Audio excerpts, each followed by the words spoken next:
So welcome back to my channel short trade. और आगे बढ़ने से पहले आपसे रिक्वेस्ट करूंगा सब्सक्राइब ज़रूर से कर लीजिएगा, क्योंकि इस तरह की इन्फॉर्मेशन आपको इस चैनल पर डेली बेसिस पर मिलती रहती है। आज जो मैं आपके लिए स्टॉक लेकर आया हूँ उसमें आज 10% के आसपास की हमें तेज़ी देखने को मिल रही है। और किसी स्टॉक में अगर 10% की तेज़ी देखने को मिलती है तो सीधी सी बात है भाई, इस स्टॉक में कुछ ना कुछ तो न्यूज़ है। और उस न्यूज़ के बिहाफ पर ही आगे इस स्टॉक में क्या सिचुएशन रहने वाली है, क्या हमें इस स्टॉक में एंट्री लेनी चाहिए या हमें अभी वेट करना चाहिए, होल्ड करना चाहिए। काफ़ी सारे क्वेश्चंस जो आज इस स्टॉक से रिलेटेड हैं वो हम यहाँ पर डिस्कस करने वाले हैं। सबसे पहले आप कमेंट करके बताना अगर आपके पास ये स्टॉक है जिसका नाम है सुज़लोन एनर्जी लिमिटेड। आप देख सकते हैं लगभग 10% के आसपास की तेज़ी।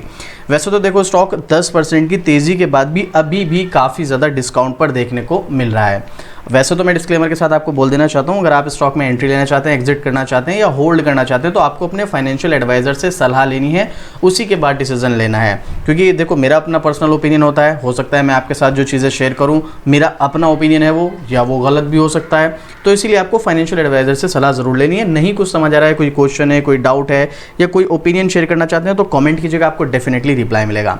अभी देखिएगा इसकी शॉर्ट टर्म की परफॉर्मेंस, पिछले एक महीने में स्टॉक 7% के आसपास की तेज़ी दिखा चुका है और 6 महीने के हिसाब से अगर आप देखेंगे तो 14.5% की गिरावट है, जो कि हमें इंडिकेट कर रहा है कि स्टॉक में थोड़ा सा डाउन ट्रेंड है। एक्चुअल में है नहीं, क्योंकि अगर हम टेक्निकल चार्ट को देखेंगे तो वहां पर हमें देखने को मिलेगा स्टॉक ना एक रेंज बना रहा है। हालांकि अभी रेंज ब्रेक होती हुई भी नजर आ सकती है। पिछले एक साल में 48% का रिटर्न, और अगर हम हाई से कंपेयर करें तो स्टॉक लगभग 30% के समथिंग डिस्काउंट पर देखने को मिल रहा है। चलो अभी न्यूज़ क्या है, न्यूज़ की तरफ चलते हैं। कमेंट करके जरूर से बताना आपको क्या लगता है इस न्यूज़ के बाद स्टॉक में क्या करना चाहिए। तो लेटेस्ट अपडेट है कि पुराना नहीं है, हिंदुस्तान का आर्टिकल है 5 घंटे 9 घंटे 12 घंटे पहले का। बाजार में तूफानी रफ्तार के बीच रॉकेट बना एनर्जी शेयर, 59 के पार पहुंचा भाव, लगातार तेजी। कौन से स्टॉक की बात हो रही है चलिए मैं आपको दिखाता हूं। यहां पर बाजार में तूफानी रफ्तार के बीच रॉकेट बना एनर्जी शेयर, 59 के पार पहुंचा भाव, लगातार तेजी। यहां पर इस कौन से स्टॉक की बात हो रही है, सबसे पहले मैं आपको यहां पर नाम पढ़वा देता हूं। बात हो रही है सुज़लोन एनर्जी शेयर के बारे में, ठीक है। सुज़लोन एनर्जी के शेयर में लगभग कितनी तेज़ी है मैं आपको एक दिन का चार्ट फिर से दिखा देता हूं। तो 9.5% के समथिंग की तेज़ी देखने को मिल रही है, जो कि एक्चुअल में बहुत बड़ी तेज़ी आखिर क्यों है। तो इसके पीछे, इससे पहले भी यहाँ पर तेज़ी देखी गई जो डिस्कस किया गया, इससे पहले भी इसमें तेज़ी देखी गई थी। लगातार 2 दिन से तेज़ी के पीछे जो रीज़न है वो एक बड़ा ऑर्डर है। इसके अलावा न्यू एवं रिन्यूएबल एनर्जी मंत्रालय MNRI द्वारा घोषित नए ढांचे के तहत निकट से मिड अवधि में बाजार हिस्सेदारी हासिल करने के लिए रिन्यूएबल एनर्जी प्लेयर का हवाला दिया गया है। MNRI ने पवन टरबाइन के मॉडल और निर्माताओं की संशोधित सूची में पवन टरबाइन मॉडलों शामिल करने, अपडेट करने की प्रक्रिया में संशोधन का प्रस्ताव करते हुए एक मसौदा अधिसूचना जारी की है। इस खबर के बाद विंड एनर्जी कंपनी के शेयरों में तेजी है। सुज़लोन के अलावा, मतलब सिर्फ सुज़लोन में नहीं, आइनॉक्स विंड में भी लगभग 3% के आसपास की तेजी थी। बट हमारा जो मेन फोकस है अभी फिलहाल सुज़लोन के बारे में बात करें तो हम सुज़लोन के बारे में यहाँ पर डिस्कस करने वाले हैं। तो देखो एक तो सबसे इंपॉर्टेंट चीज़ है कि पूरे सेक्टर में, मतलब जो विंड टरबाइन बनाती है, अगर आपको नहीं पता है ना, मैंने काफ़ी दिन पहले इस स्टॉक की एक वीडियो बनाई थी जहां पर मैंने इसका एक मॉडल है S144 करके कुछ ऐसा ही है, मुझे याद नहीं है उसका, क्योंकि मैंने उसको 1.5-2 महीने या 3 महीने पहले वीडियो बनाई थी। वहां पर मैंने उसके बारे में डिटेल में डिस्कस किया था। इसका एक बहुत फेमस मॉडल है, उसकी सेलिंग जो है इस कंपनी की सबसे ज़्यादा है और उसी से इसको सबसे ज़्यादा रेवेन्यू भी आता है। एक वो मॉडल है जिसके ऊपर मैं डिटेल वीडियो बनाऊंगा फ्यूचर में, जिसके मतलब ये क्या मॉडल है, आगे इसकी क्या जो है डिमांड रहने वाली है, वो कुछ इस तरीके से डिमांड मतलब मैन्युफैक्चर किया गया है। उसकी डिमांड बहुत ज़्यादा रहती है मार्केट में, उसको हम डिटेल में जानेंगे किसी वीडियो में। एक तो वो है जिससे सबसे ज़्यादा रेवेन्यू आता है। दूसरी चीज़, कंपनी में इंप्रूवमेंट काफ़ी ज़्यादा हमें देखने को मिल रहा है यहाँ पर। अब जो हम फिलहाल देखो, एक तो यहाँ पर बताया गया है कि विंड एनर्जी की जो भी कंपनीज है उनमें सभी में हमें तेज़ी देखने को मिल रही है। और एक दूसरा है इस स्टॉक में एक लेटेस्ट जो है जो एक ऑर्डर है उससे रिलेटेड न्यूज़ है। देखिएगा मैं आपको बताता हूँ, मार्च से अब तक शेयर में 20% के समथिंग का उछाल देखने को मिला है। मार्च में स्टॉक 14% तेज़ी दिखा चुका है और अप्रैल में अभी तक 4% की बढ़ोतरी है। पिछले साल के दौरान इस शेयर ने लगभग 50% से ज़्यादा का रिटर्न दिया है, जो कि 12 सितंबर को सिर्फ 86 रुपये के आसपास पहुंच गया था। ये 52 वीक हाई था 86 रुपये। उसके बाद 13 मई को सिर्फ 37 रुपये के आसपास 52 वीक लो पर पहुंच गया था, ऑलमोस्ट आधा हो गया था।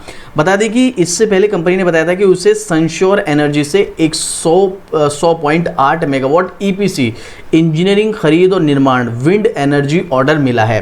देखो सबसे पहले मैं आपको एक चीज़ बता दूं, अगर आप किसी भी स्टॉक में एंट्री ले रहे हो, स्पेशली अगर आप एक लॉन्ग टर्म इन्वेस्टर हो, सबसे पहले आपको क्या करना है, एक तो देखो, जो कि हमेशा की तरह मैं आपको बोलता हूँ, कंपनी प्रॉफिट मेकिंग है या नहीं, ये देख लो। अगर कंपनी कमा रही है तो हाई चांसेस है वो आपको भी कमा कर देगी। अगर कंपनी खुद ही नहीं कमा रही तो आपको क्या कमा के देगी।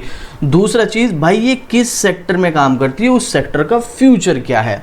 विंड एनर्जी में ये कंपनी काम करती है, तो विंड एनर्जी का फ्यूचर क्या है, और विंड एनर्जी का चलो फ्यूचर क्या है वो भी ठीक है, भाई इस सेक्टर में इस कंपनी की पोजीशन क्या है, इसका मार्केट शेयर कितना है।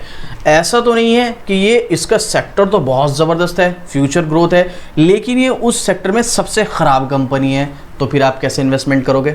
ये लॉन्ग टर्म के लिए बता रहा हूँ मैं आपको। अगर आपका लॉन्ग टर्म का व्यू है तो सिर्फ हमें यही नहीं देखना है कि पावर सेक्टर है, विंड सेक्टर है, आईटी सेक्टर है तो ये बूम करेगा। भाई ऐसा भी तो हो सकता है ना, उस सेक्टर में ख़राब कंपनीज भी हो सकती हैं जो फ्यूचर में शायद ना चलें, तो क्या मालूम ये वो वाली कंपनी हो। तो इसीलिए ये सब चीज़ों को आपको डिटेलिंग करनी पड़ेगी। वैसे तो देखो मैं आपको बता ही चुका हूँ, मैं जब स्टॉक्स की वीडियोज़ बनाता हूँ वैसे तो यहाँ पर शॉर्ट टर्म या कुछ न्यूज़ शेयर करता हूँ, बट एक हमारी प्लेलिस्ट है यहाँ पर स्टॉक फंडामेंटल करके। अगर आप प्लेलिस्ट में जाएंगे तो यहाँ पर आपको नजर आएगी कि स्टॉक फंडामेंटल, इसमें हम किसी भी स्टॉक की डिटेलिंग जानते हैं, मतलब उस कंपनी के फंडामेंटल कैसे हैं, फाइनेंशियल कैसे हैं, उसकी फ्यूचर ग्रोथ के क्या चांसेस हैं, फ्यूचर प्लानिंग्स क्या हैं, ये सब चीज़ें हम यहाँ पर डिस्कस करते हैं। तो उसके लिए हर महीने एक वीडियो मैं आपको यहाँ पर एक स्टॉक की दूंगा, तो स्टॉक फंडामेंटल में मैं वो वीडियो ऐड कर दूंगा। तो चलिए अभी वापस से न्यूज़ की तरफ चलते हैं। तो फिलहाल सुज़लॉन ने कहा है कि सनश्योर एनर्जी ने 100.8 मेगावाट ईपीसी पवन ऊर्जा ऑर्डर मिला है, जो पवन ऊर्जा में उसका पहला कदम है। इस परियोजना को महाराष्ट्र के जत क्षेत्र में क्रियान्वित किया जाएगा। ठीक है, ये डिटेल यहाँ पर इसकी देखने को मिल रही है।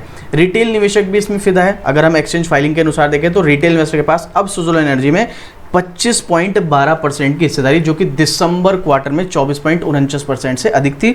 और वहीं पर एफआई की बात करें तो एफआई ने सुज़लॉन एनर्जी में अपनी हिस्सेदारी लगभग 23% बना रखी है।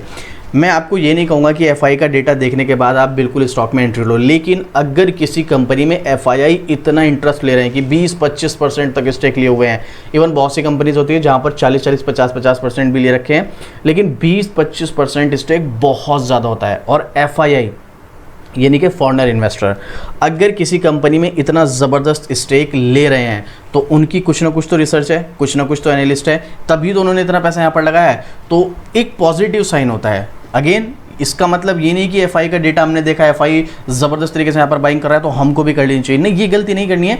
लेकिन एक पॉजिटिव साइन हम इसको मानेंगे ज़रूर कि भाई यहाँ पर एफआई ने ज़बरदस्त इन्वेस्टमेंट किया है, तो कुछ ना कुछ चांसेस है।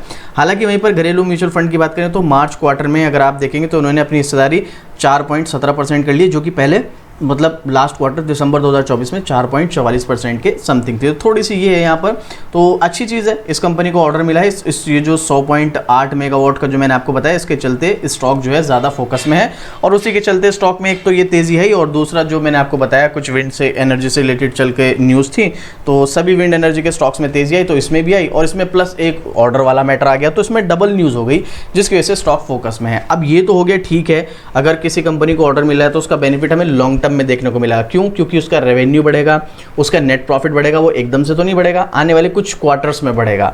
तो ये पॉजिटिव न्यूज़ है इनके लिए जो 1-2 साल 3 साल के लिए स्टॉक को होल्ड करना चाहते हैं। ये तो हो गई किनकी बात, जो 1 साल 2 साल 3 साल के लिए होल्ड करना चाहते हैं। अब बात करेंगे शॉर्ट टर्म या 1 साल के अंदर अंदर स्टॉक की कैसी परफॉर्मेंस रह सकती है। तो यहाँ पर सबसे पहले मनी कंट्रोल की वेबसाइट पर मैं आपको एक्सपर्ट्स का ओपिनियन दिखा देता हूँ। आप नाम पढ़ सकते हैं, सुज़लॉन एनर्जी लिमिटेड। थोड़ा सा स्क्रॉल करेंगे तो यहाँ पर 9 एनालिस्ट हैं। अगर आप अगले 1 साल के हिसाब से भी सोच रहे हो कि मैं इस स्टॉक में एंट्री लेकर चलूँ, तो 9 एनालिस्ट में से 78% बाय, 11% आउटर परफॉर्मर और 11% होल्ड। मतलब मान के चलो 100 के 100%, यानी कि 9 के 9 एनालिस्ट कह रहे हैं बाय और होल्ड करो, स्टॉक में अगले 1 साल में तेजी आने के चांसेस हैं। और ये मैं अपनी तरफ से नहीं कह रहा हूँ, मनी कंट्रोल का डेटा है, आप चाहे तो खुद भी सर्च करके देख सकते हैं मनी कंट्रोल की वेबसाइट पर। इसके अलावा पब्लिक का ओपिनियन देखना चाहते हो तो पब्लिक का ओपिनियन में भी 100% बाइंग देखने को मिल रहा है। अब टेक्निकल क्या कहता है, चलो यहाँ पर एक्सपर्ट्स ने तो हमें बता दिया कि आप इस स्टॉक में एंट्री लेकर चलो, लेकिन टेक्निकल क्या कहता है कि एंट्री लेनी चाहिए, तो उसके लिए आप टेक्निकल पर आएंगे। तो यहाँ पर मैंने थोड़ा सा इसको जूम आउट किया हुआ है। आप देखिएगा स्टॉक ना भागता है, एक रेस्ट मोड में जाता है, भागता है, फिर उसके बाद छोटी सी गिरावट आती है थोड़ी सी, उसके बाद एक रेस्ट मोड में जाता है। यहां पर भी स्टॉक अभी से नहीं, जनवरी से लेकर, अभी अप्रैल खत्म होने वाला है, जनवरी से लेकर अभी तक स्टॉक एक ही रेंज में है। हालांकि थोड़े बहुत उतार चढ़ाव चलते हैं, उसको हम इग्नोर नहीं कर सकते। देखो थोड़े बहुत तो उतार चढ़ाव फेस करने ही पड़ेंगे, ये लेवल है। तो अभी तो अगर आप स्विंग ट्रेड के लिए स्टॉक लोगे तो देखो ये अपने रेसिस्टेंस लेवल पर है, बिल्कुल यहाँ से स्टॉक जो है वो नीचे की तरफ आ सकता है, थोड़ा बहुत, ज़्यादा नहीं, थोड़ा बहुत आ सकता है। लेकिन अगर आप यहाँ पर अगले 1 साल 2 साल 3 साल का व्यू रखते हैं तो देखो यहाँ पर चांसेस हैं स्टॉक आपको अच्छे खासे डिस्काउंट पर मिल रहा है। मतलब अगर मैं आपको एग्जैक्ट बताऊँ तो ये लगभग 87-88 रुपये तक गया था, उसके बाद अभी स्टॉक जो है 60 रुपये पर मिल रहा है, इवन बल्कि ये तो 46 रुपये तक गया था। तो एक अच्छी अपॉर्चुनिटी है इन्वेस्टमेंट के लिए 1 साल से ज़्यादा का अगर आपका व्यू है। हालांकि उस 1 साल के बीच में स्टॉक काफ़ी बार कंसोलिडेट भी चलेगा और परेशान भी करेगा, वो सब चीज़ें आपको फेस करनी पड़ेंगी। अगर आप वो फेस कर सकते हैं, बिल्कुल ये स्टॉक में आपके लिए अपॉर्चुनिटी, आप इसमें एंट्री भी ले सकते हैं। अगर आपने हाई लेवल पर बाई कर रखा है तो आप एवरेज भी कर सकते हैं, लेकिन स्विंग ट्रेड के लिए थोड़ा सा रिस्क रहेगा। अब आपको क्या लगता है ये जो तेज़ी चल रही है इस न्यूज़ की वजह से कितने दिन तक चलने वाली है और आगे स्टॉक की परफॉर्मेंस कैसे रहने वाली? क्या हमें इस स्टॉक में एंट्री लेनी चाहिए, क्या हमें इस स्टॉक में एवरेज करना चाहिए? और ये स्टॉक को लेकर आपका कोई क्वेश्चन, कोई डाउट, कोई ओपिनियन, तो भी कमेंट करना, आपको डेफिनेटली रिप्लाई मिलेगा। इस तरह की अपडेट आपको डेली बेसिस पर शॉर्ट ट्रेड पर मिलती रहती है, तो सब्सक्राइब भी जरूर से कर लीजिएगा। तो चलिए मिलते हैं फिर से इसी तरह की एक और जबरदस्त जानकारी के साथ। जय हिंद।